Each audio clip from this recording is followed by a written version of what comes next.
Steelers fan giving the official Browns Twitter account the business. Brian Campbell, I know you guys lost, but is there any chance Owen could get a jersey? The Browns respond, let's do it. Owen who?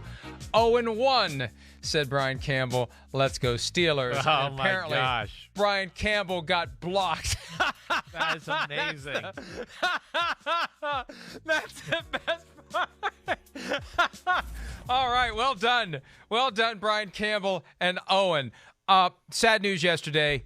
The great Norm Macdonald, grossly underrated comedic talent, died after a private 9-year battle with cancer. Trivia question, Chris.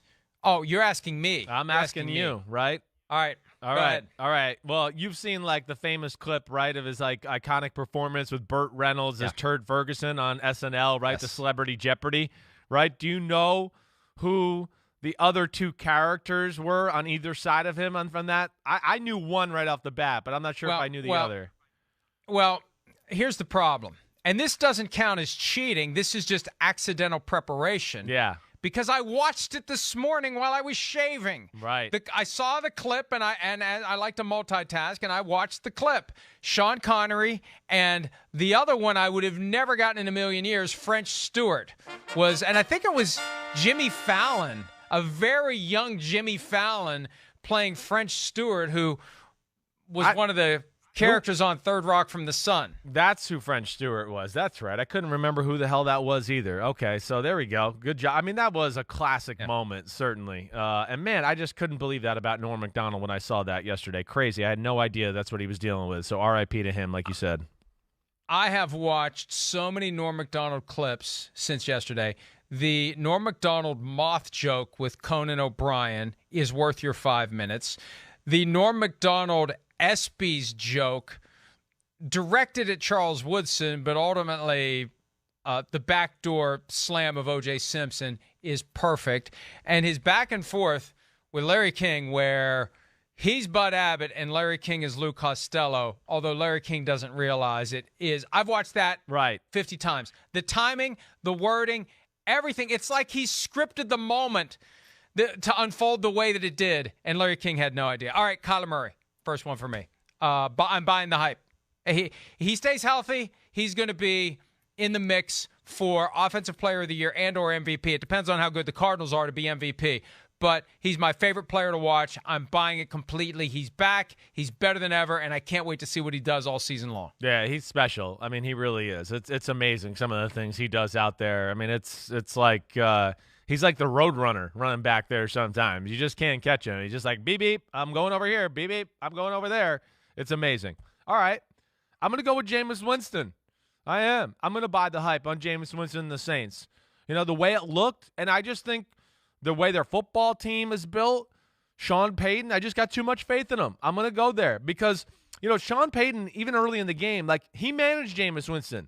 I think he was almost making a point, like, listen, we're going to run the ball. He didn't even want to throw the ball too much early. It was very bland and normal, like, get him in a rhythm a little bit, and we're not going to let you screw the game up and get crazy here early, and you're going to start throwing trick passes everywhere.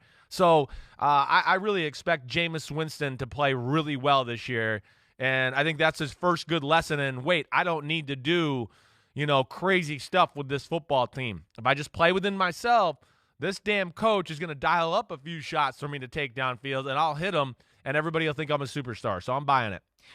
That was the next one on my list as well. I think it's going to work, and it's going to work well because of Sean Payton's ability to rein him in and keep him within the parameters of his broader abilities. My next one was going to be Brandon Staley, the Chargers head coach, but then I realized there is no hype. There should be, but there isn't any yet. Keenan Allen, I talked to him after the game. He went on and on about the coaching staff, and this is year 9 for him with the Chargers, and he tried not to throw shade at past coaching staffs, but he made it clear that this one is special. I'm going to go same city, same stadium, Matthew Stafford, because there was definitely hype with Matthew Stafford. I said my pick wasn't Brandon Staley. Control room, come on, keep up with me. Matthew Stafford is my pick because there was a ton of hype, and so far he's delivered it. And I think if he stays healthy, and with him, we know that's a big if, he's going to be very good this year. Yeah, no, definitely. Actually, that was going to be my pick. It was. I was going to go with the Rams offense, Stafford, whatever, however you want to phrase it. He definitely brings something to the table that offense has not had. The play action pass, the bootlegs, the ability, one of the greatest arms in the history of football. And here's the other thing that jumped out to me about watching that film a little bit, Mike. The drop back pass game too. In years past, I think we hit this on like Monday, or maybe I did. I can't remember. I talked so much. I wasn't even here on Monday. What the hell am I talking about? In years past, though, when the Rams couldn't run the ball, of course, the play actions and boots became less effective, and you went, oh, man, it's going to be one of those struggle games for the Rams. They went through some moments like that in this football game, but Stafford and the drop-back pass game are a real element to defend to the Rams' offense now. So that's where it's going to be different. So I like you there. Or I like what you said there. I'm going to go somewhere along the same lines of the Shane Waldron and the Seattle Seahawks offense. I'm going to buy the hype. I wasn't sure how it was going to look.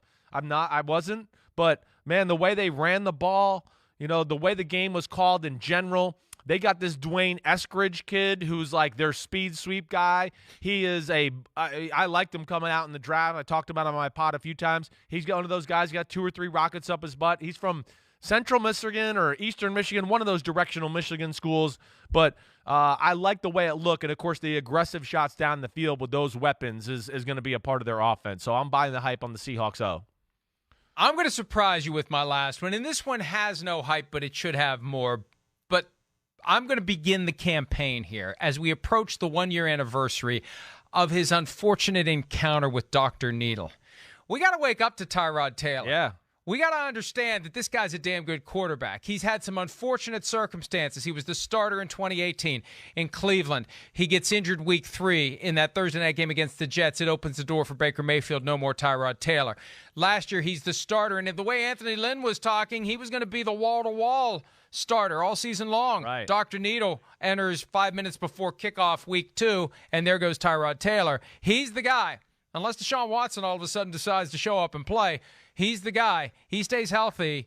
The Texans are going to be better than we ever thought they were going to be because Tyrod Taylor is still a damn good quarterback. So we need to be buying the hype, and we need to be having a little hype for a team that we also happily wrote off. Our jobs are easy when we can just cast teams aside. We cast the Texans aside. Maybe it's time to pull them back in because they got it done week 1. We'll see what they can do moving forward. A lot of talent. I mean, he does. He knows how to play. My concern always has been just lack of aggressive decisions and throws. If he does what he did the other day, watch out. I also will say there's another good example of, we were going to sit the quarterback all year. Wait, he played and he was awesome in Justin Herbert. And now we're talking about the Chargers in the playoffs and everything like that. Ding, ding, ding. Chicago talking to you. Okay, move on. Cardinals defense. All right, that's my last pick real quick. I'm going to buy the hype on the Cardinals defense. I know you went with Kyler Murray. The other thing that jumped off to me about that football game was, Chandler Jones and the D-line, but it's the second level of their defense that is scary, fast, and good. When they put Budda Baker in the box and they got, Zaven Collins and Isaiah Simmons and Jordan Hicks, who can really run. And then you got Byron Murphy at nickel. Wow. Is that as fast and as talented as you're going to get at the second level in all of football? I'm buying the hype, especially with Vance Joseph coaching. I think he's a pretty good defensive coordinator. He's very creative. So I'm gonna buy that hype there. I don't know if there was hype, but there should be. Well, there should be, and they've got those guys who are versatile and can do all sorts of things, and the Cardinals could end up being a pretty damn good team. Hi, I'm Mike Tirico, and thanks for watching. Make sure to hit subscribe for the latest news and highlights from NBC Sports.